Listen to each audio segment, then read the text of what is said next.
Sebelum melakukan kunjungan ke Rumah Sakit Respira, rombongan Komisi D DPRD DIY melakukan kunjungan dan menyerap aspirasi di SMA Negeri 1 Banguntapan, Bantul. Komisi D DPRD DIY beberapa waktu lalu melakukan kunjungan kerja di sekolah SMA 1 Banguntapan, Bantul. Kunjungan tersebut dipimpin oleh Ketua Komisi D DPRD DIY, H. Kuswanto. Kunjungannya ke SMA ini menindaklanjuti adanya aduan dari sejumlah pihak ke Ombudsman Republik Indonesia atau ORI terkait dengan pungutan. Didampingi staf dan anggota Komisi D, Kuswanto mengatakan kegiatan ini bertujuan mengetahui persoalan di sekolah tersebut. Karena hal itu membuat prihatin dengan persoalan yang tengah dialami oleh sekolah. Selain itu, tujuan kunjungan Komisi D DPRD DIY ini untuk mengetahui persoalan di sekolah SMA 1 Banguntapan dan menyerap aspirasi. Kunjungan Komisi D DPRD DIY ini sebagai salah satu bentuk pengawasan terhadap dunia pendidikan. Komisi D yang secara khusus menangani bidang pendidikan mengharapkan pendidikan di DIY semakin baik. Kunjungan kerja ini untuk melihat dari dekat aktivitas pendidikan di wilayah. Beberapa hal yang menjadi alasan rombongan Komisi D DPRD DIY melakukan kunjungan ke SMA Negeri 1 Banguntapan, yakni selain klarifikasi dan penjelasan mengenai beberapa kasus yang pernah menimpa SMA Negeri 1 Banguntapan, masalah hijab, dan juga masalah pungutan yang aduannya sudah masuk ke ORI. Oleh karena itulah, Komisi D DPRD DIY melakukan klarifikasi dan menyerap aspirasi agar semua permasalahan selesai dan tidak ada lagi permasalahan yang dikhawatirkan akan mengganggu proses belajar mengajar di sekolah. Dalam kesempatan tersebut, Ketua Komisi D DPRD DIY, Kuswanto, menyampaikan beberapa hal di hadapan Kepala Sekolah SMA Negeri 1 Banguntapan, Bantul, Yogyakarta, yang dihadiri pula oleh Ketua Komite Sekolah.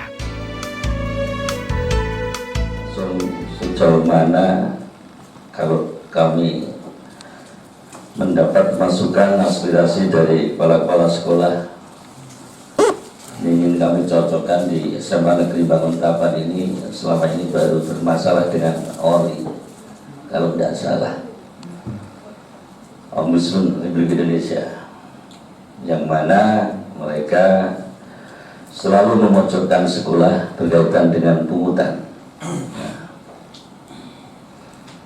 Ini bagi kami membuat kami prihatin karena akan mengganggu jalannya pendidikan di DIY ini. Tadi Pak Basuki sudah menyampaikan bahwa DIY merupakan punya predikat kota pendidikan, tentu saja sejauh mana prestasi pendidikannya ini harus kita buktikan di Indonesia. Bahkan kita juga perlu prihatin dengan kemajuan teknologi. Anak-anak kita sekarang ini sudah semakin jauh terhadap karakter bangsa kita. Ini juga merupakan keprihatinan bagi kita semua. Tadi sudah menyinggung Pak Basuki mengenai pendidikan berbasis budaya. Ini tentu saja ada konsekuensinya. Konsekuensinya juga anggaran. Kami sudah koordinasi dengan Panitia Geopadi bahwa yang ngurusi tentang dana keistimewaan itu kan Panitia Geopadi. Beliau mengatakan dana S bisa juga untuk pendidikan. Maka Komisi D juga akan mendorong kalau memang bisa untuk pendidikan lebih-lebih ini akan pas, karena mengacu pada pendidikan berbasis budaya ini sudah pas juga dana S bisa didorong. Misal berapa persen, 10-20% sama dengan APBD murni, ini akan lebih bagus dan akan lebih berkembang pendidikan DIY ini. Karena kami yakin kemiskinan ini bermuaranya dari pendidikan. Kalau pendidikannya tidak maju, kemiskinan tidak mungkin akan bisa kita entaskan. Nah, ini pedoman kami di Komisi D. Bahwa kami bersinergi dengan mitra komisi kami, yaitu Dinas Pendidikan Pemuda Olahraga, Mereka yang akan berusaha maksimal terkait dengan majunya pendidikan di daerah istimewa Yogyakarta. Sementara itu, Ketua Komisi D DPRD DIY, Kuswanto, usai pertemuan dengan jajaran SMA Negeri 1 Banguntapan Bantul, mengemukakan bahwa Komisi D DPRD DIY telah menerima penjelasan yang lengkap dari sekolah mengenai sejumlah permasalahan, termasuk masalah pungutan. Mengenai pungutan di SMA Negeri 1 Banguntapan, tidak ada pungutan, tetapi yang ada sumbangan yang tidak mengikat. Mengenai masalah sumbangan ini juga dalam aturan diperbolehkan asal dibahas oleh pihak sekolah dan orang tua atau wali murid. Ya, kita akan mengklarifikasi berkaitan dengan kasus yang dulu pemaksaan itu kita klarifikasikan benar tidak, ternyata tidak, berkaitan juga dengan isu yang baru berkembang di luar masalah sekolah-sekolah dengan ori, yang mana di situ muncul tuduhan-tuduhan ke sekolah untuk pungutan, yang mana di situ sebenarnya perlu pemahaman bersama yang benar bahwa itu bukannya pungutan tapi sumbangan tidak mengikat, itu kan diperbolehkan dalam aturan undang-undangnya. Bukan kami mendukung sekolah untuk memungut, tidak. Kami mau meluruskan dan juga kami juga klarifikasi yang terjadi di sekolah sebetulnya seperti apa, aspirasi sekolah seperti apa. Dari Bosda dan Bosnas itu sudah bisa memenuhi istilahnya kebutuhan siswanya atau belum, kan kita harus tahu persis di lapangan. Itu. Pak, kalau ada ditemukan sekolah yang melakukan ada tindakan ya, sepanjang di situ tidak ada istilahnya bisa diketemukan antara yang dipungut dan yang sekolah. Nah, itu pengakuannya jangan sepihak. Maksudnya jangan sepihak itu betul-betul diminta untuk membayar sekian atau tidak, kan bisa dipertemukan masing-masing. Jangan menghakimi dulu sebelum kita klarifikasi dipertemukan. Diharapkan dengan adanya kunjungan dari Komisi D DPRD DIY yang membidangi masalah pendidikan, masalah-masalah yang muncul dan sempat mencuat bisa selesai sehingga tidak mengganggu jalannya proses belajar mengajar.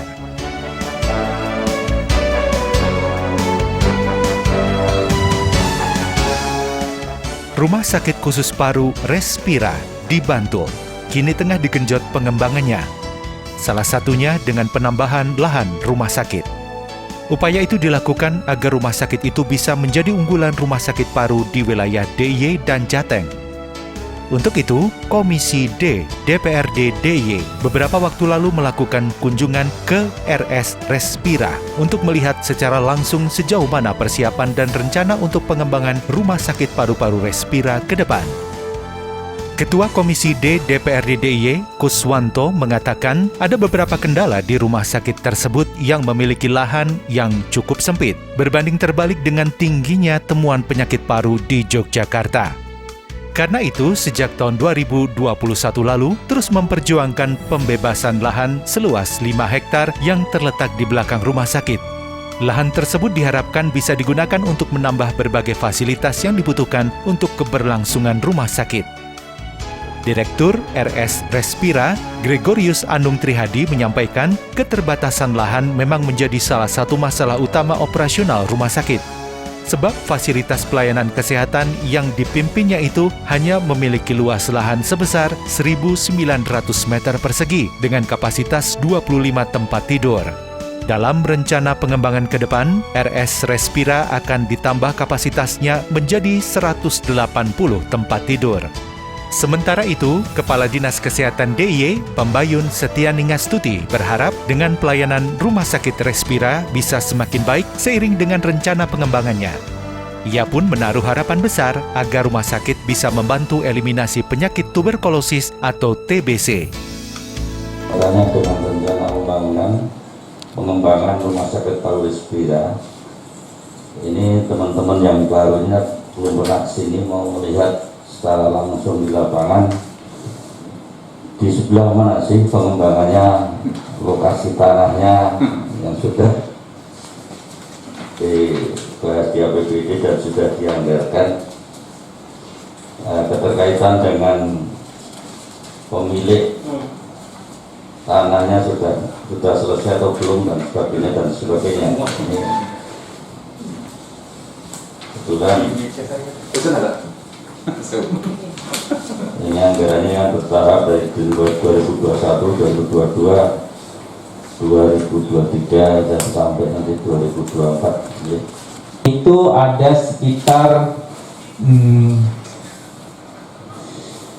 5,5 hektar. 5,5 hektar.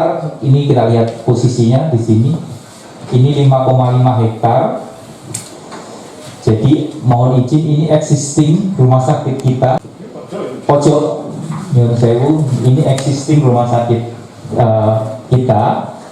Terus yang di sini taman, ini jalan Samas ke arah pantai selatan. Terus berbatasan dengan kelurahan dan sebagainya, ini berbatasan dengan sepertinya irigasi di sini. Terus kemudian rencana AMDAL dan sebagainya itu tergantung dengan pembelian tanah. Kalau tanah selesai 2023 sebenarnya kami bisa lebih 5,6 itu begitu.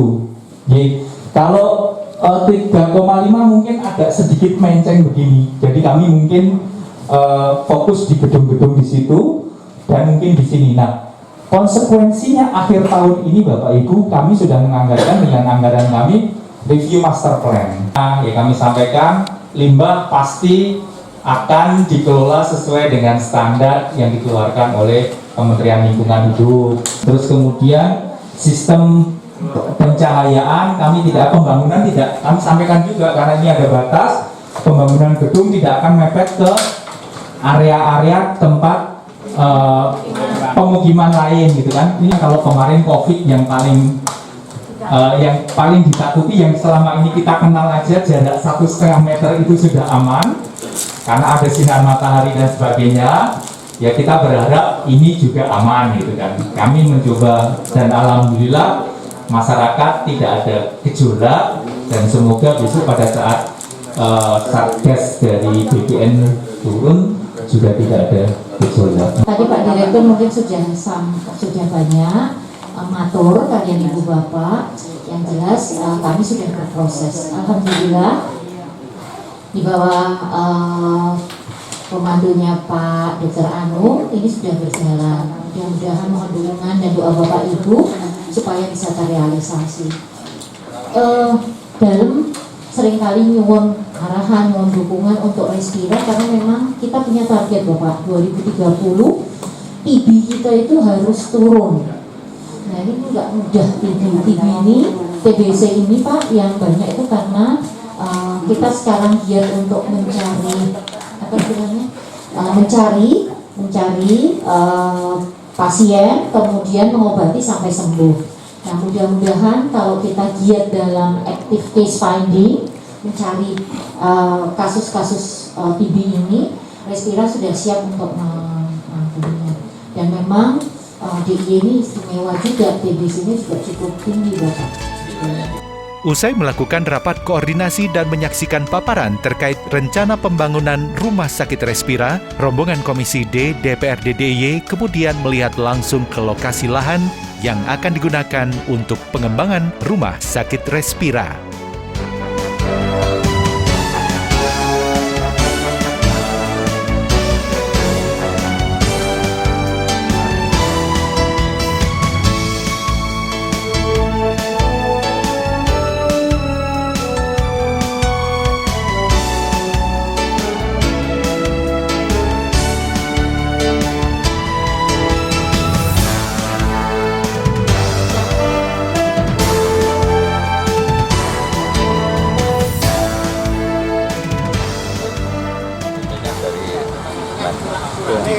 Dinas Kesehatan. Nah, nanti Bantul, sedangkan gedung rumah sakit ini kan jenengan tahu sendiri sangat tidak memungkinkan untuk menampung pasien-pasien penyakit paru yang ada di sini. Maka dari tahun 2021 ini untuk pengembangan ini pembebasan karena kami perjuangan terus. Nah, ini sudah goal ya kurang lebih 5 hektar kan disampaikan ya, nanti bisa segera dikembangkan sehingga rumah sakit paru ini betul-betul nanti bisa menyangga atau menampung pasien-pasien karena tadi disampaikan dari kepala dinas bahwa DIY itu tertinggi penyakit parunya juga. Nanti itu tidak segera teratasi ya. Penyebarannya kan cepat sekali ya Pak. Nah, kita aja masuk di situ kita harus hati-hati, kita harus pakai masker karena udah antisipasi itu. Maka Komisi D akan mendorong berkaitan dengan pengembangan rumah sakit Paru Respira ini. Ya. Kalau total anggarannya Bapak melihat anggarannya sudah sesuai nggak dengan? Oh sudah sesuai dan dengan pemilik tanahnya sosialisasinya sudah tidak masalah. Tinggal pelaksanaan aja nanti nunggu appraisalnya. Saya rasa appraisal juga akan wajar-wajar saja objektif sesuai dengan harga lokasi tanah di sekitar sini. Pak, mungkin kalau dengan adanya penambahan lahan ini mungkin fasilitas apa yang diharapkan oleh legislatif dengan Komisi D untuk pengembangannya Pak? Apakah mungkin penambahan kamar atau apa? Ya, makanya fasilitas yang dibutuhkan dalam rumah sakit paru itu harus tersedia. Ini harapan dari Komisi D. Oke. Ya. Ini apa yang dibutuhkan ya Semua yang dibutuhkan untuk pelayanan sakit paru harus ada. Ya. Pak Direktur. Kenapa? Ya itu tadi, intinya kita mengejar bahwa DIY juga bisa ikut eliminasi TB. TBC di tahun 2030, kan gitu ya. Tahun 2030 itu tinggal menghitungkan. Harapan kami dengan Respira sudah siap nanti sarana prasarananya. Pak Direktur juga sudah mulai menata SDM yang ahli-ahli, dokter-dokter ahli itu juga sudah disiapkan, sudah mulai disekolahkan. Nah, kita sama-sama Paru itu memang keterbatasan lahan dan sarana ruangan itu menjadi salah satu prioritas kami, prioritas masalah kami. Sehingga dengan dukungan Pemda DIY semuanya akhirnya kemudian Pemda memang mengembangkan sebuah rumah sakit yang representatif untuk memberikan pelayanan terhadap kesehatan paru khususnya, tetapi juga pelayanan kesehatan lain. Kalau mungkin rencana pengembangannya seperti apa Pak? Penambahan kamar atau seperti apa? Ya, ini kan hanya sekitar 25 tempat tidur. Kami akan menjadi 118 tempat tidur yang jelas dengan layanan-layanan, pusat-pusat layanan yang kita utamakan jelas TB paru. Kemudian layanan untuk penyakit paru yang menahun seperti penyakit batuk kronis, kemudian penyakit untuk kanker paru, kemudian untuk rehabilitasi fisik terhadap paru dan sebagainya. Kami punya center-centernya nanti akan menjadi sebuah rumah sakit yang menjadi unggulan lah di daerah istimewa Yogyakarta dan Jawa Tengah bagian selatan, karena kita sasarannya juga akan menyasar Jawa Tengah bagian.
Proses pembangunan Pelabuhan Pendaratan Ikan atau PPI Panteng Gesing Panggang Gunung Kidul saat ini hampir selesai.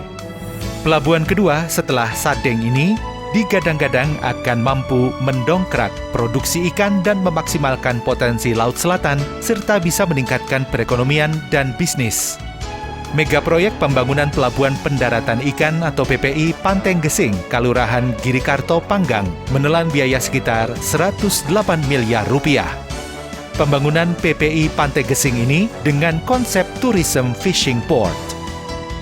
Komisi B DPRD DIY beberapa waktu lalu meninjau pelaksanaan pembangunan PPI Gesing dan didampingi oleh Kepala Dinas Kelautan dan Perikanan DIY Bayu Mukti Sasongko dan jajarannya, serta manajer proyek.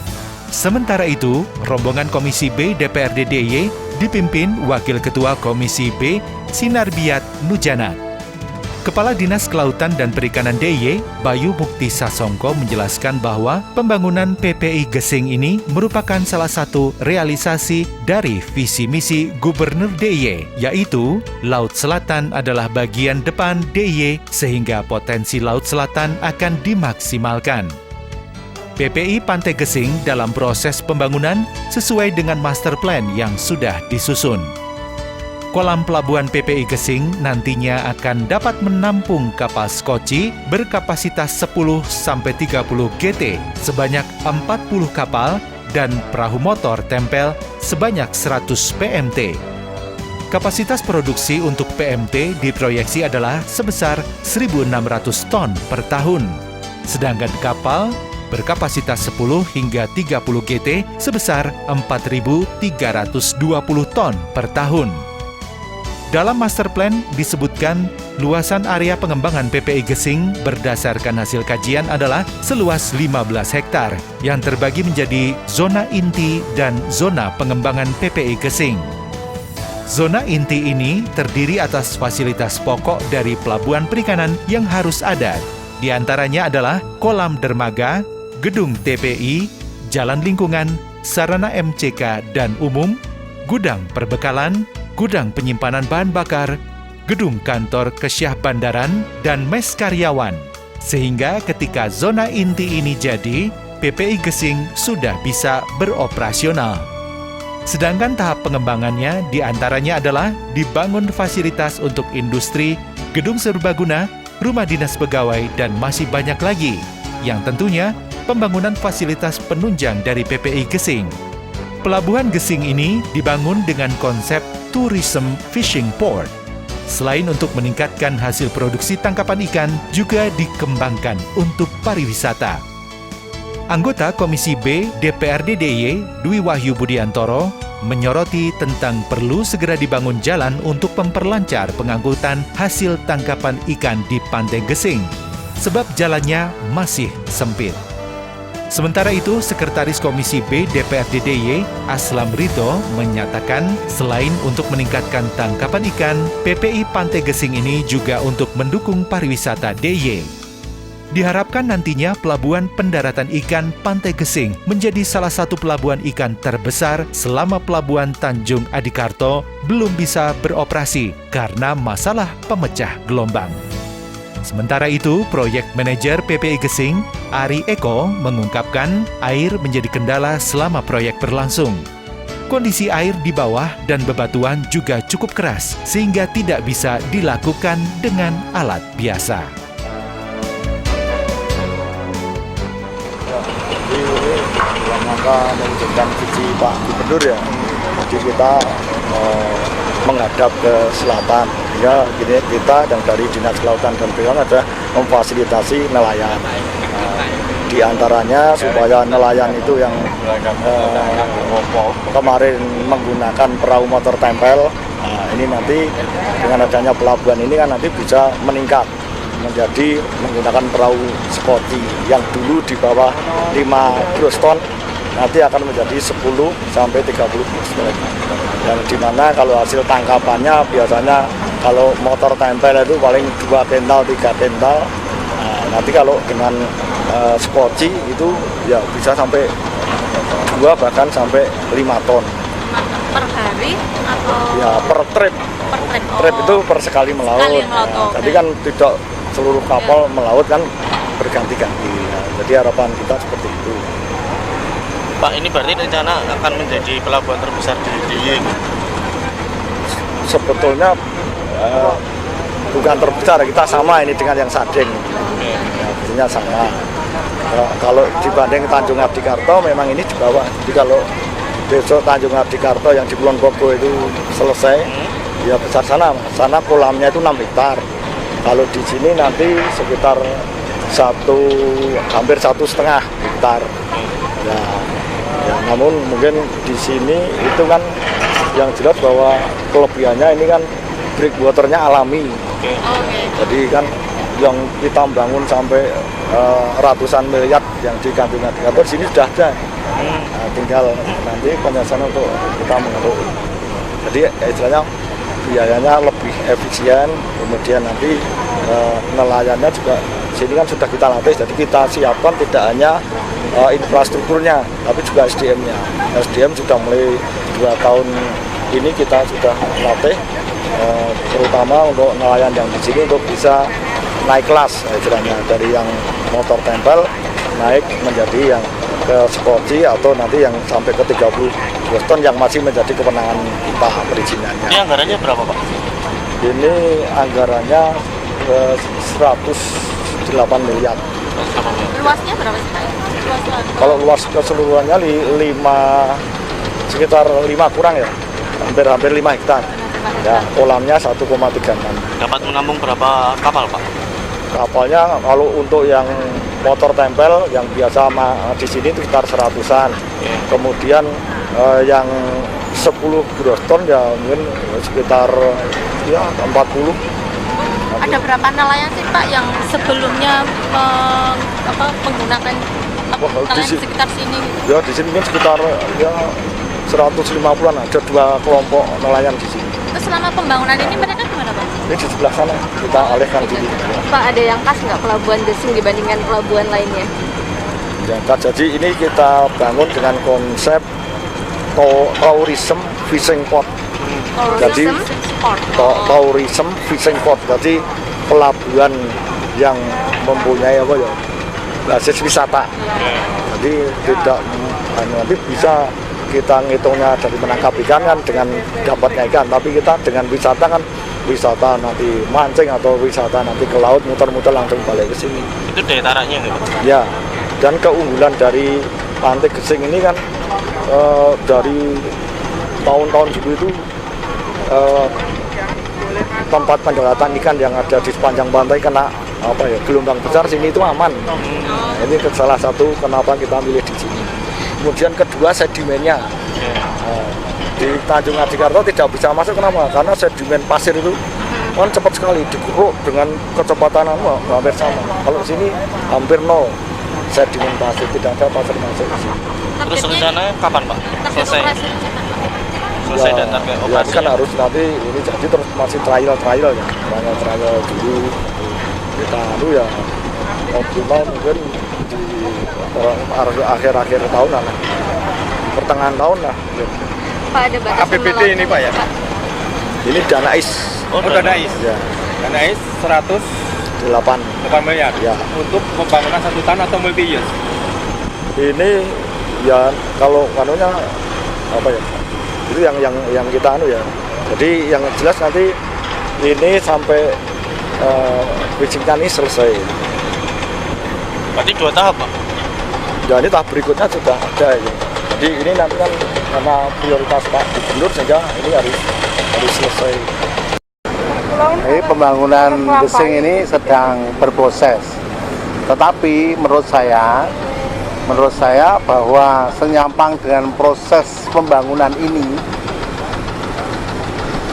harus segera dilakukan DD yang sudah ada tentang perluasan. Perluasan apa? Pengembangan perluasan wilayah di sini pelabuhan ini harus ada, kan master plan-nya kan nanti ada industrinya, ada pabriknya dan sebagainya.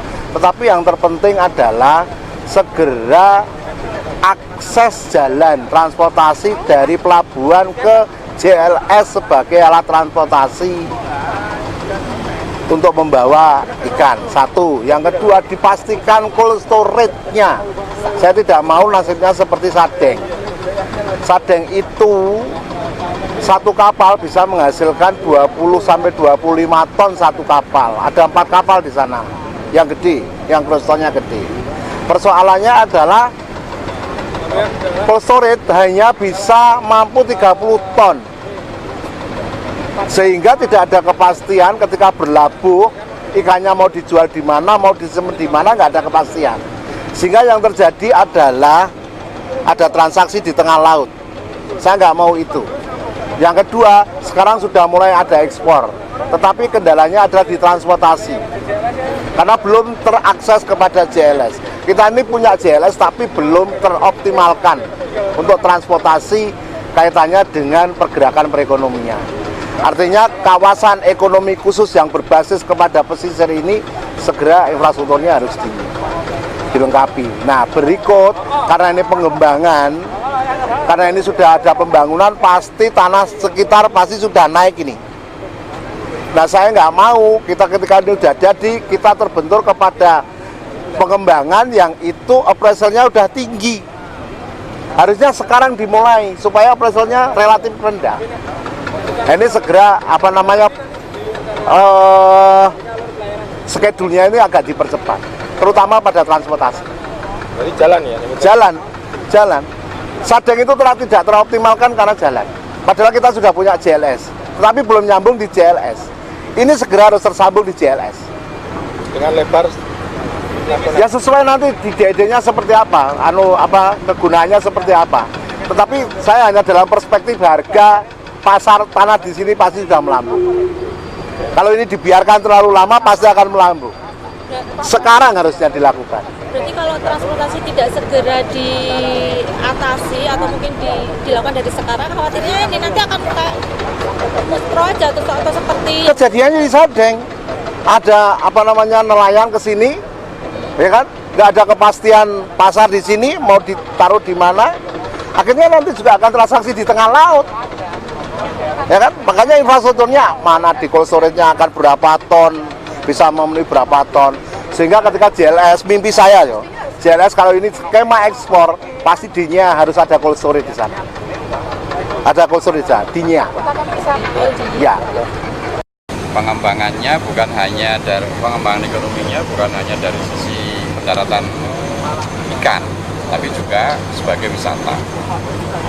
Jadi kecuali untuk peningkatan kapasitas tangkapan ikan, juga untuk mendukung kepariwisataan DIY. Karena kita berharap Jogja ini akan menjadi wisata unggulan di Asia Tenggara tahun 2045 bisa. Kalau daya tampungnya sendiri berapa Pak nanti? Daya tampung kapal? Ya, kapal maupun yang ekonomi yang lainnya? Kalau yang daya tampung kapal bisa dicek gambarnya nanti ya di spesifikasi proyeknya di Dinas Kelautan. Kisaran berapa Pak nanti Pak? Kalau ini paling tidak 2 kali dari kapasitas Sadeng. Karena dulu kan hanya ini batasi. Harapannya 2 kali dari kapasitas Sadeng. Ini menjadi alternatif ketika Tanjungan di Karto itu masih menyisakan problem pemecah gelombang. Ini menjadi alternatif pengembangan penangkapan ikan. Kalau untuk daya tarik wisatawan? Kalau daya tarik wisatawan, nah ya saya kira data DH sudah cukup bisa menjadi bukti. Artinya kunjungan wisatawan di DH, meskipun tadi kita akses ke sininya juga sulit kan, tapi kunjungan wisatawan di DH itu cukup luar biasa. Apakah nantinya target jadi pelabuhan ikan terbesar ini? Harapannya begitu. Jadi setelah kita susah mengurai Tanjungan di Karto karena pemecah gelombang, kemudian untuk pendaratan kapal itu kan menggunakan arus sungai yang di sana. Kalau ini kan langsung. Harapannya ini menjadi pelabuhan pendaratan ikan terbesar di DIY. Karena kini kendalanya yang utama yaitu di air. Kondisi air di bawah air kita harus mendalamkan batuannya cukup keras. Kalau dengan alat biasa itu sudah tidak bisa dilaksanakan karena untuk kerjaan di bawah underwater itu memang pakai alat yang khusus, dan sementara ini kita ada modifikasi alat biar untuk mencapai kedalaman yang direncanakan. Sekitar berapa kedalaman? Kedalaman dari muka air itu 3,8 dari muka air yang harus kita perdalam.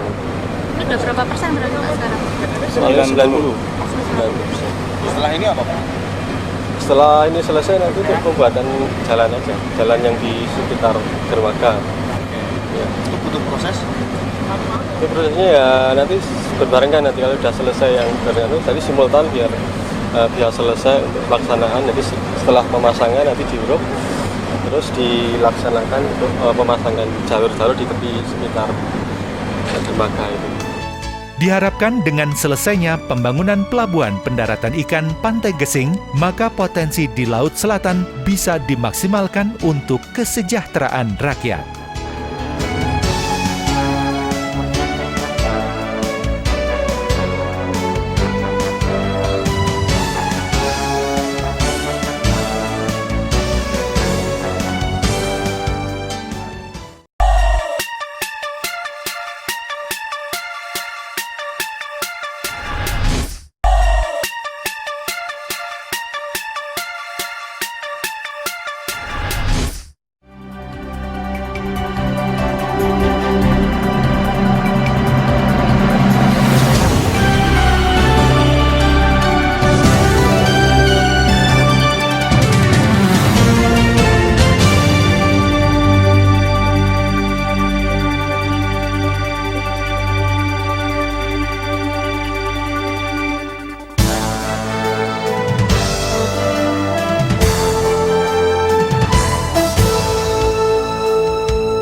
Komisi B DPRD DIY belum lama ini melakukan kunjungan ke sentra jamu tradisional Kiringan yang kini telah menjadi Desa Wisata Jamu Kiringan, Bantul, Yogyakarta. Rombongan Komisi B DPRD DIY yang dipimpin oleh Sekretaris Komisi B DPRD DIY Aslam Rito langsung disambut oleh ibu-ibu anggota Koperasi Pembuat Jamu Seruni Putih dengan berbagai macam produksi jamu yang telah dikemas dalam botol maupun kemasan lainnya yang bisa tahan lama. Desa Wisata Jamu Kiringan ini mendeklarasikan diri sebagai Desa Wisata Jamu pada tahun 2016. Sementara itu, Desa Kiringan sudah terkenal sebagai pusatnya pembuat jamu, atau sebagian besar warganya membuat jamu gendong yang keliling dari desa ke desa sambil menggendong jamu. Namun, seiring berjalannya waktu dan berkembangnya zaman, kini sudah tidak ada lagi yang menjual jamu dengan digendong. Bahkan sejak menjadi Desa Wisata Jamu, produk-produk jamu tradisional dikemas dalam sebuah kemasan yang modern dan tahan lama.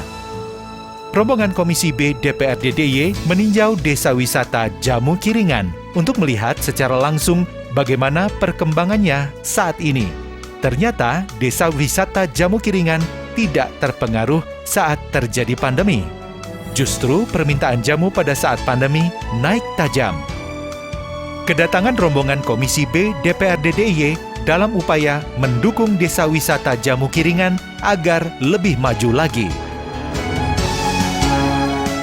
Siang hari ini kita dapat bersama-sama sowan kepada pengurus kelompok Kampung Wisata Jamu Kiringan.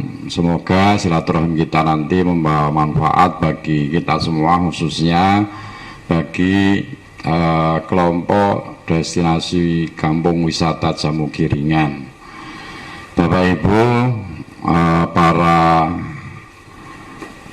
pengurus dan anggota destinasi wisata Jamu Kiringan, kami dari Komisi B DPRD Daerah Istimewa Yogyakarta niki sowan dalam rangka monitoring kegiatan bidang ekonomi yang berada di daerah Istimewa Yogyakarta. Kegiatan ekonomi teng DIY niku semebar di lintas sektor. Salah satunya adalah sektor IKM, industri kecil menengah. Dalam hal ini adalah IKM jamu. Kegiatan tentang IKM jamu niki sudah kawentar tang Ngayog Jakarta beberapa waktu yang lalu. Nah, kami DPRD DIY kepingin melihat dari dekat perkembangan kegiatan ekonomi di sektor IKM jamu niki. Oleh karena itu nanti kami akan banyak mendengar pangandikan dari para pengrajin, para pengurus destinasi wisata Jamu Kiringan niki. kira-kira sing dikersake agar bisa maju. Dadi nek kula matur maju niku ukurane produksinya tambah, pasarnya tambah, kemudian payune ya tambah, kesejahteraannya tambah. Niku yang kita harapkan maju, sehingga terhadap harapan dari pemerintah Provinsi DIY agar untuk periode 5 tahun ke depan ini kawasan selatan ini menjadi prioritas agar pertumbuhan ekonominya relatif bisa dipacu untuk bisa bersinergi dengan tumbuh kembangnya ekonomi di kawasan utara. Oleh karena itu sekali lagi monggo mangke pangandikan saking para pengrajin jamu mriki terhadap upaya pemajuannya seperti apa. Kemudian kira-kira nanti program dari pemerintah daerah apa saja yang bisa disinergikan dengan kegiatan pengrajin jamu di sini, agar kita juga berharap kegiatannya pemerintah daerah niku iso sasap tenggene masyarakat DIY, khususnya dalam hal ini adalah para pengrajin jamu tengkiringan. Informasi dipun lan ugi segahan sanesipun matur nuwun. Mangkaten Pak ingkang sepisan kaitanipun kalian desa wisata jamu. Niki kan kersa dalam artian ini gubernur ini kan punya visi ke depan bahwa desa atau kalurahan itu akan menjadi ujung tombaknya pembangunan untuk meningkatkan kesejahteraan masyarakat melalui memang sebanyak cara atau jalan, tapi salah satunya adalah dengan wisata atau destinasi wisata. Kami melihat dari gambar tadi dan juga lingkungan yang ada ini sangat potensial sekali, bahwa memang tepat kalau Dusun Kiringan ini menjadi desa wisata jamu, karena ini ciri khas khusus Pak, ciri khas khusus yang mungkin ya kalaupun ada mungkin tidak banyak yang dimiliki oleh ini kalurahan pun Canden nggih, Canden. Nah, bila pamundutan pirsa kula kang sepisan niki panjenengan pun ngendika ngantos dumugi usaha untuk menjadi atau diaku di tingkat internasional melalui UNESCO. Otomatis berarti niki saking pihak kalurahan setempat sampun mensupport to Pak, sampun wonten kerja program ingkang sareng-sareng nggih. Karena bagaimanapun juga desa inilah nanti yang akan menjadi ujung tombaknya juga dalam rangka untuk meraih itu semua yang panjenengan sampaikan. Nah, itu apakah sudah ada? Kalau sudah, alhamdulillah. Kalau tidak, karena memang kendalanya kadang-kadang di situ, Pak. Nih, apalagi nanti semuanya ini akan kita akan arahkan ke kalurahan-kalurahan. Maka ada status-status atau predikat-predikat namanya, kalau dulu namanya desa, sekarang kalurahan. Ada kalurahan wisata, kalurahan budaya, kalurahan planner, kalurahan prima. Kalau ada keempatnya status itu menjadi kalurahan mandiri budaya. Nah, di Canden sampun dumugi kalurahan napa? Wisata napa budaya napa?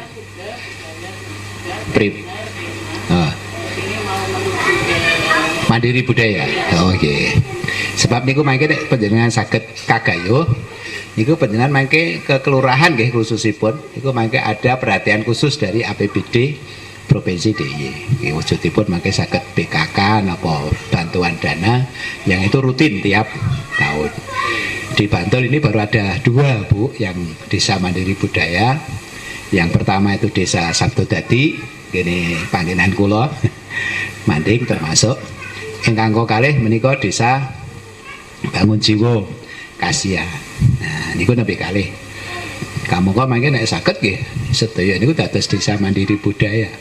Yang artinya memang secara kekuatan ekonomi maupun yang lain-lain sudah bisa mandiri.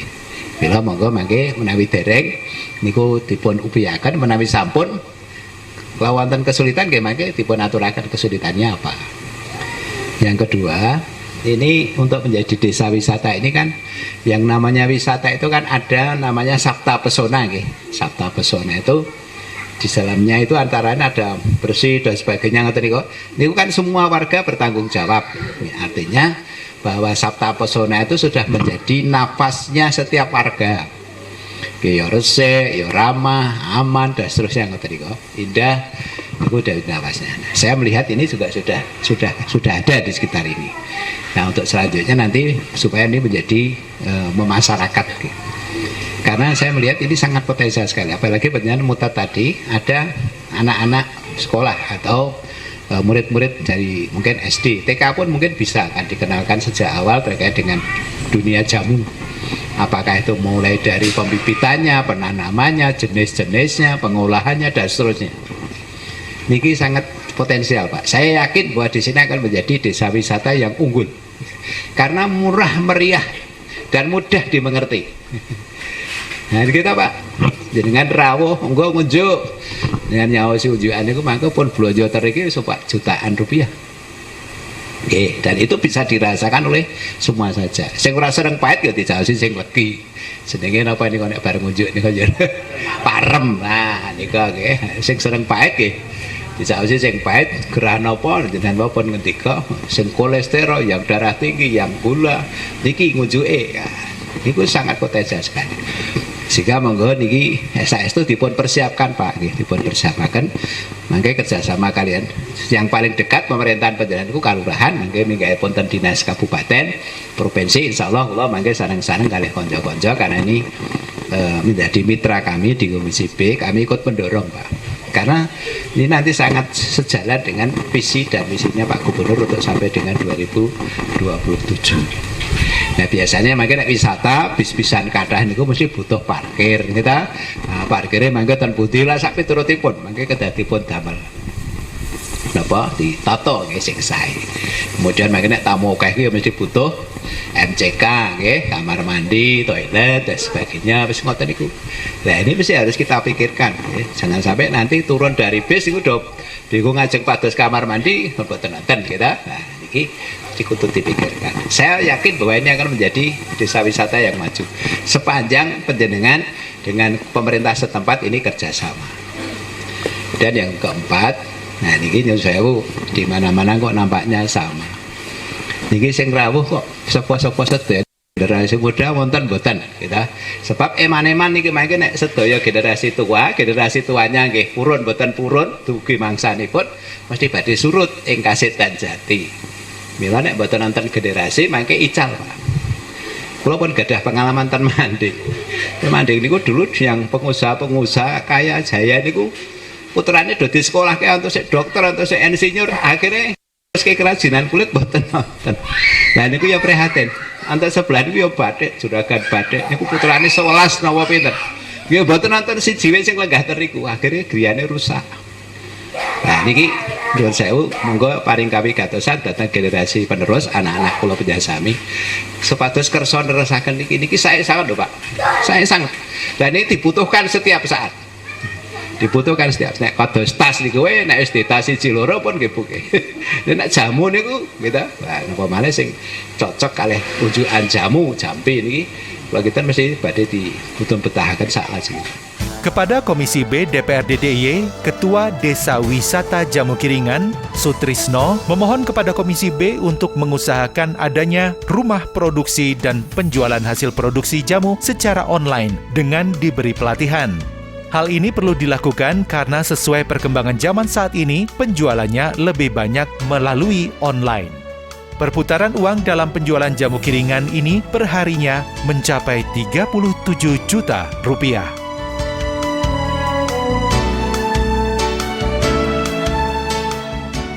Kita harus punya rumah produksi yang sesuai dengan POM. Nah itu yang kami belum, baru dalam proses itu satu tempat produksi, tapi untuk yang umum belum. Nah ini yang nanti perlu kami mintakan dari Dewan itu sama untuk fasilitasi, karena di sini sudah sering ada kunjungan, itu satu kursus bahasa asing sama nanti penjualan lewat IT. Itu yang perlu di bisnis online dengan sampun nate pikantuk pelatihan apa derek? Sebagian sudah, yang lain banyak yang belum. Karena kami nanti ke depannya tujuan saya yang itu biar konsentrasi sama produksinya, anak-anaknya yang lebih muda untuk meningkatkan supaya jualnya itu nanti lebih mudah dengan online. wonten pinten sedaya mriki pengrajin.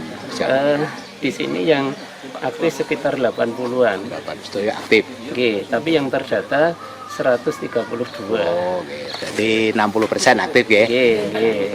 Karena ada yang pemula, ada yang suka jual, ada banyak liburnya, ngoten itu.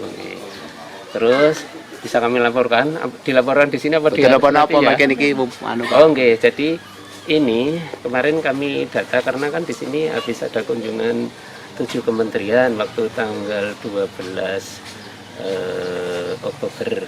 Nah itu kami data satu hari uang masuk yang dikiringan omsetnya 31,7 sampai dengan 41,3 juta per hari. Per bulan. Per hari. Oh, per hari. Oke. Ini karena jualan jamu ini antara yang instan sama yang jamu peres-peres itu per hari bisa segitu. Oh.